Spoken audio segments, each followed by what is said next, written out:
My sister screamed that I was mentally unstable for hiding my income, then tried to ruin my business with anonymous reviews. When I asked why she made a group chat without me during Dad's stroke, she rolled her eyes and said, "We didn't think you'd understand the medical terms." I just stared at her. That was 9 weeks ago. Last night, she locked herself in her apartment and cried so quietly I almost missed it until Paul came by to collect his things. I'm the middle child of 4 kids. My older brother became a cardiologist and my 2 sisters are both social workers. Me? I work in the elementary cafeteria making $11.75 an hour, serving chicken nuggets and chocolate milk. Growing up, my family never let me forget I was the ugly duckling. Every Christmas, my sister Carol would find me in the kitchen helping Mom. "Linda, you need to think bigger. You can't hide in kitchens forever." My big bro Robert would add, "At least get your degree first," while adjusting his Harvard clip. Like, thanks guys. I actually never thought about that one before. Their houses had security systems and 3-car garages. I rented a 1-bedroom apartment near the railroad tracks and took the bus to work. They drove BMWs with heated seats. When we went out for Mom's birthday, they'd order bottles of wine and I'd stick to water. But here's what none of them knew. For the past 15 years, I'd been running a restaurant consulting business out of my apartment. Started when I was 25 with one Excel spreadsheet and a calculator. Built it up through Instagram posts and word of mouth. Nothing fancy, just me analyzing food costs and creating systems until 4 a.m. My client list now included 12 steakhouses and 3 major hotel chains downtown. I charged between $5,000 and $25,000 per project depending on the workload. Last year alone, I cleared $340,000 after expenses. Never told anyone in my family because honestly, I liked being underestimated. Then Dad had his stroke. Massive one that left him partially paralyzed. No one told me about it. I found out when Mom mentioned it during our weekly phone call. "Your siblings won't be available. They're trying to figure out what to do about Dad." "Oh, what happened?" I asked calmly, because I knew losing it meant Mom would stop giving me information. That's when she said it. "My effing siblings made a group chat without me." I immediately hung up and called Robert.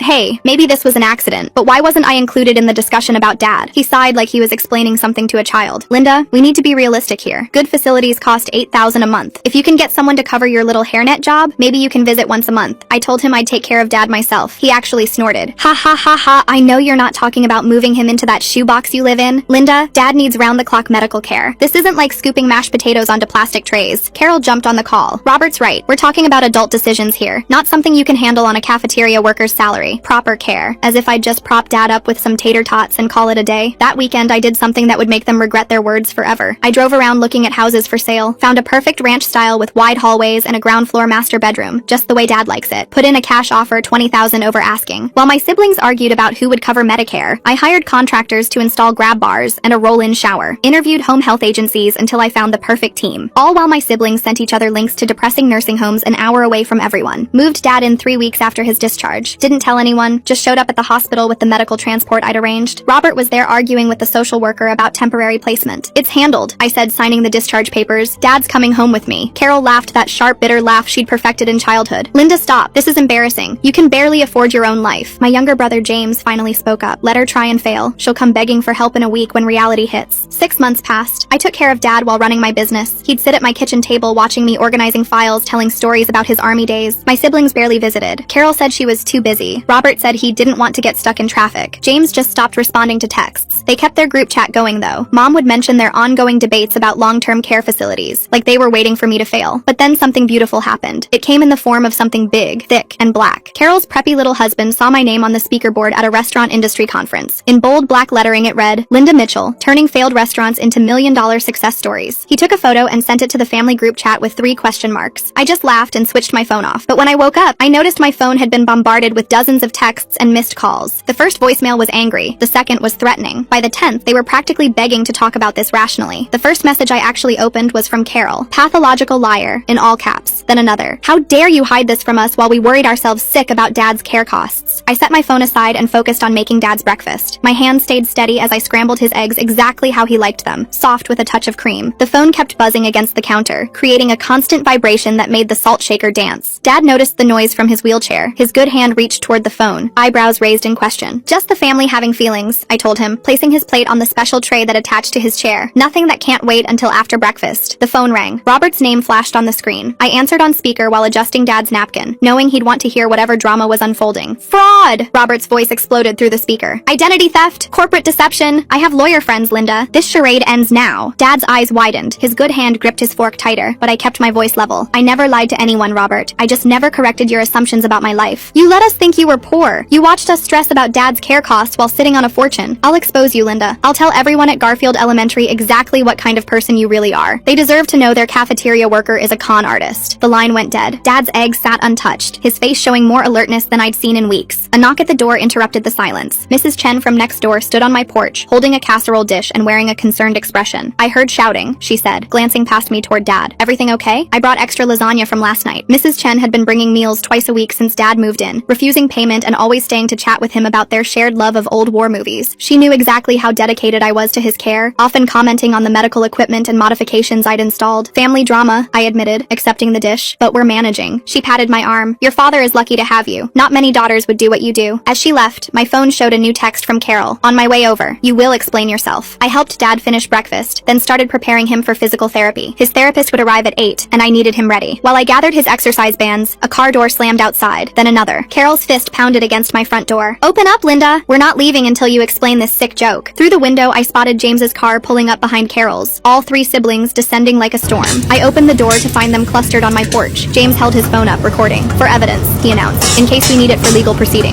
They pushed past me without invitation.